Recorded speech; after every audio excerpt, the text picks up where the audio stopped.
everybody, this is Nerf Gun Reviewer 331 here today, and today's video I'm going to be talking about these two Nerf guns I modified back in New York. Yes, I'm back in Charlottesville. I missed it here, or I missed it from New York.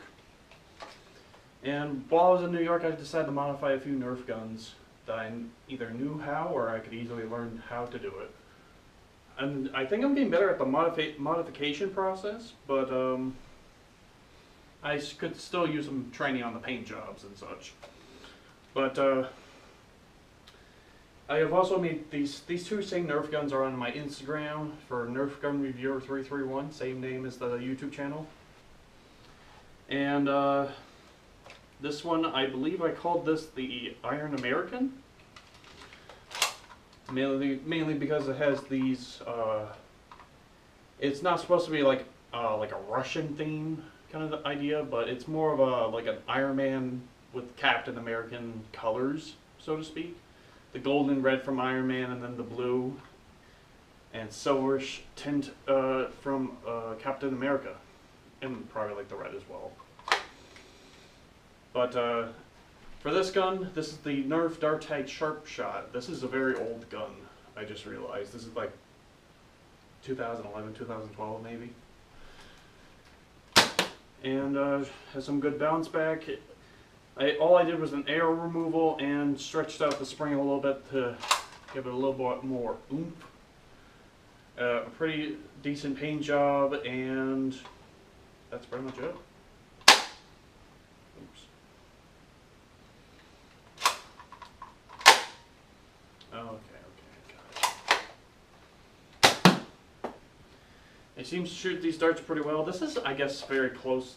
This is going to be like a close quarters combat kind of gun for someone to shoot from here to that wall, which is probably like 10 feet. You could probably go as far as 20, 25 feet, but that, despite the fact that it's just pointless. Now this is a little bit different. This one has a pretty decent paint job. I missed a couple of spots, like here, here, and all the way down here.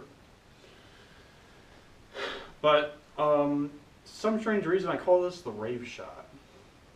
Because the colors, because of the paint job, it looks like a rave.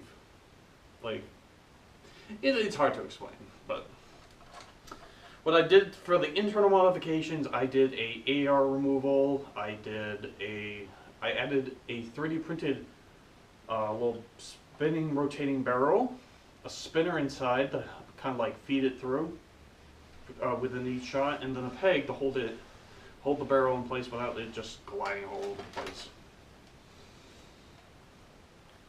It seems to fit every dart I have, and these fit pretty snug actually. And I also tend to have some really bad really bad luck with these too. Maybe because I had the darts that were just basically falling apart. But regardless, oh, yep, it's like this wants to work sometimes, and sometimes it doesn't want to work at all.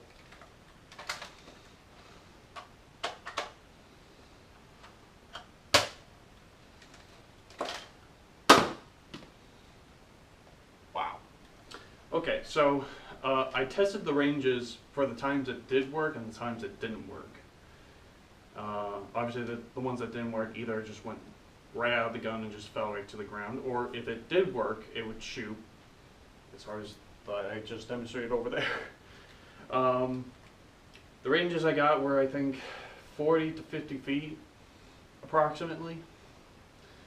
And all I did for like the air removal, I did the air restrictor removal, a really decent paint job, and I also added a 3D printed spacer. I'll put a link in the description below what I mean. This spacer, pretty much, you put it inside the peg where the spring is for the HammerShot. Then you put the spring on inside of that. It gives it like a 20%, based on what the guy said. I didn't make the design, although I could have, but it just, I needed something at that moment, so I just looked it up. But the spacer itself, how do I put this? The spacer was It was small. It could fit like inside that T-shaped peg where the spring would usually sit.